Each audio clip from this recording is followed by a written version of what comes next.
Well, hello, and man, they really used to make things better back then.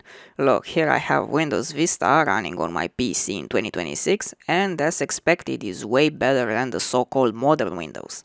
Now, there are many Windows Vista editions out there, but if you were just some random home user back in 2007-2008, then you will only have two main options. If, for example, you had a shitty old PC, then you will get Windows Vista Home Basic for $99, which was technically normal Vista but with less features, and it was enough for, let's say, basic computing. But if you had something newer, a new PC, then you will want to go for Windows Vista Home Premium for $159, which was the most complete edition of Vista for home users. Now, of course, you'll also want to get some relevant software for your Vista system. Maybe you'll get a copy of Microsoft Office Home 2007 for your documents, and maybe a copy of Microsoft OneCare for your antivirus solution. And you could actually get both from a bundle Microsoft used to call Equipped for $70. Now, of course, back when Windows Vista was released, people still understood the concept of owning software and physical media. Pretty much paying one time and the software will be actually yours, but I'll get back to that in a moment. First, I would like to address the misconceptions and the controversies surrounding Windows Vista, since many people are still claiming that Windows Vista is the worst ever OS, which is factually not true, and this, let's say, notoriety that Vista has comes from the fact that many people try to install it on Windows 98 era Pentium 3 PCs and, expect it to run smoothly. My dad was actually one of those people. He used to have an IBM R51 laptop which could barely run XP, yet he expected to run Windows Vista with Aero Glass and all the good stuff, which was ridiculous, really. Now for the review, or let's say unboxing experience, let's talk about Windows Vista Home Basic. Here on the back we can see how it compares with other editions. I didn't really saw many people reviewing this version of Windows Vista. I guess it's somewhat forgotten at this point. As the name suggests, this version was really meant to provide you with basic usage for like email or editing documents. That's how the case opens, by the way, and look how pretty the disc is. I'm guessing that's the beauty of physical media. If we open the case on the other side, we will see the included documentation, back when Microsoft actually cared to include that.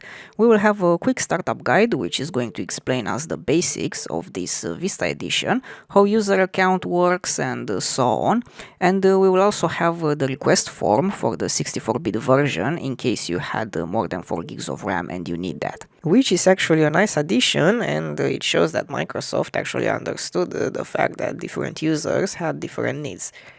Now back then the concept of owning software was very important. Of course you could pirate it anytime, but the moment you pay for it, then you get a physical media where your software was stored, and obviously there is no subscription and you get your digital media in a format which seemed tangible, similar to purchasing a book. Now for the Home Premium Edition, again you can see that even the box is Aero Glass. I mean, even looking at it makes you feel like you're walking on green grass or something. You can get more Frutiger Aero than that. Looking back, it's incredible to see how Microsoft probably dedicated an entire design team just for the packaging of Windows Vista. It's fitting the Aero Glass design perfectly. It felt fresh, modern and premium at the same time, and the box itself had a specific vibe and soul actually added to it, and it really felt like a breath of fresh air. But anyways, on the back we will see again how it compares with other Vista editions, as well as the new features added, and how we'll compare this with the ugliness of Windows 11, with that corporate ugly and soulless abstract design. And I mean, even if you get a physical copy, the only thing you're getting is a stupid flash drive, and pretty much that's it. You'll get a quick startup guide again and the 64-bit edition request form. The startup guide is gonna show you the few extra things added to this edition, and as you're about to see in a moment, everything is actually useful and was intended at enhancing the user experience. So again, the packaging and unboxing experience is incredibly pleasant, but let's see how it feels to actually use it. So I have here a fresh install of Windows Vista. Most people used to say that Vista was very bloated, so I decided to install Windows Vista Ultimate, which is the most complete version of Vista, and see in fact how bloated it is. Now here we have the welcome center. I'm gonna close that and let's check how much so-called bloat came with Windows Vista in reality, and if that can actually be called bloat. So I'm gonna open Task Manager, and as you can see we have only 1 gig of usage, which is not bad considering that Windows is installing updates right now in the background. Now, for the moment of truth, let's go to the start menu and see what's going on. And as you can see, we only have a very few selection of pre-installed software, and it's stuff mostly like Movie Maker or DVD Maker, you know, stuff people would actually use back then. So I know a very huge issue back in the day was Internet Explorer. A lot of people complained about that. So I'm going to open Internet Explorer right now and see how bad actually was. So I'm gonna go to, I don't know, bing.com. And just look at it. This is just a normal browser, and I think it's one of the most minimal browsers ever, actually. So, like, you know, I'm asking you right now, what it was so bad about it? I mean, where is the bloat? You know, where is the ads, the AI, the telemetry? I'm telling you, there's literally none. None of it. It's just a basic and clean browser, you know, that was included by Microsoft. That's it. And for the people that used to complain about Internet Explorer being bloated back in the day, let me show you Microsoft Edge real quick. Alright, so I went through the whole ordeal of installing Windows 11 just to show you for the sake of argument. So we got this thing, and we can get rid of it apparently. Right clicking on it does nothing, you can get rid of it, you just show some pictures downloaded from Bing. Here we got the 1000 ads, it even struggles to load. I mean, my eyes hurts just looking at it. Then we got the start menu in the middle, which in by itself it's fucked up, and check this out. What is this? I mean, why do I need WhatsApp and LinkedIn and Copilot and everything on my start menu? Xbox, why? By default, why do I need that? And guess what? This is the default experience, right? I mean, the moment you install Windows 11, that's it. You get this trash pre-installed. But anyways, now let's open Microsoft Edge, because apparently this is tolerable by the users, unlike Internet Explorer, right? And right, I don't want to give you my data. Not again, I don't want to give you my data. I said fucking no, I don't want to give you my fucking Google data. No, I don't want targeted advertisement, Jesus Christ. Just let me fucking use the browser. Oh my god. This is a nightmare, oh my god, I reject everything. I don't want an AI browser, I just want to go on eBay. Or, I don't know, go to Bing or whatever. But look at this. Just look at this and compare it with Internet Explorer, right? So for people who complained about Internet Explorer, oh my god, just look at Edge, okay? So yeah, that's finally over. I must admit, using Edge is even worse than I remember. So now I guess let's take a look at the additional software you could get for Windows Vista. As you can see, there are only things that a user back in 2007 would use, and remember, this is the pre-installed stuff on the Windows Vista Ultimate version, which come with extra software.